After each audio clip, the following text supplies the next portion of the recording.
نام معراب تجراي تمزابل حزبنا خاطو زي كاله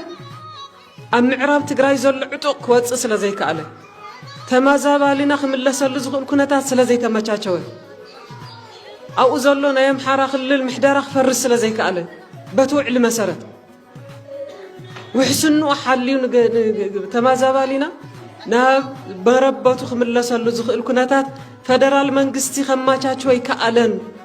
እንዳበልና ንቃለሰሉ ዝነበርና ጌታቸው ነዲስ አበባ ካይዱ ግን አነ ድሕር ሕዚ ንፌደራል መንግስት አይወቅስን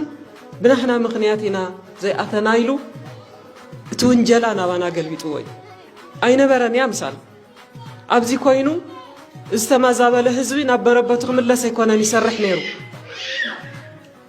ሓንሳብ ሪፈረንደም ክካየድ ይባሃል ሓንሳብ ምሕደርኡ ናብ ፌደራል ክኸውን ይባሃል قطع مرفوع زطفو اب تاريخ تግራይ ጸሊም ጠባሳ ፈጢርና ክንገብር ክንከይድ ዝገብር ውዕላት ስምምዓት እንዳተገበረ ዝሓለፈ ዓመታት መከራይና ነይሩ ከሙድብ ከምዚ ዝመሰለ ታሪኻዊ ስሕተት ክፍጸም አይንፈቅድ ካብ መሬት ትግራይ ትቅነስ ቅንጣም መሬት ክትብሉ የብላ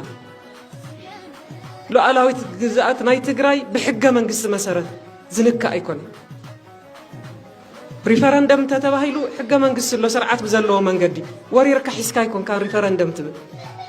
ዝደለኻዮ ሰብ መሰስፈርካ አይኮን ካን ሪፈረንደም ትብል ስርዓትን ሕግን ኣሎ እዚ ኾነ ኢልካ ንትግራይ ንምሽርራፍ ንምብጥጣስ ህዝቢ ትግራይ ንምድኻም ዝግበር ስራሕ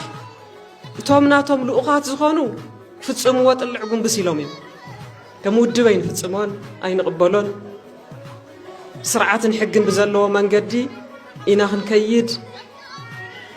ዓለም ብዝፈልጦ መንገዲ ኢና ክንከይድ ዝብል እምነት ይዘለና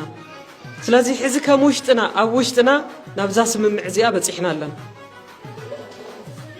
ኣብ ውሽጥና ናብዛ ስምምዕ እዚኣ በፂሕና ፕላንና ወዲና ኢና ናብ ጭቡጥ ተግባራዊ ምንቅስቃስ ንምኻድ ሕወሓት መንግስቲ ትግራይ ግዚያዊ ምሕዳር ናይ ሰራዊት ዘመራርሓ ብጾት ናብ ተመሳሳለ ረዳዳን ናብ ካብ ምርድዳ ሓሊፍካውን ናብ ጭቡጥ ትልሚ ዋላ እኳ ንስገር እምበር ንሕና በይንና ንፍጽሞ ኢና ማለት ግን ኣይኮነ ተደራዳሪ ከኣለና እዚ ተደራዳሪና እዚ ብሰላማዊ መንገዲ በታዕል ፕሪቶሪያ ኢና ንብል ዘለና ንሕና ካሊእ ኣይኮንና ንቅስቅስ ዘለና በታውዕል ፕሪቶሪያ መሰረት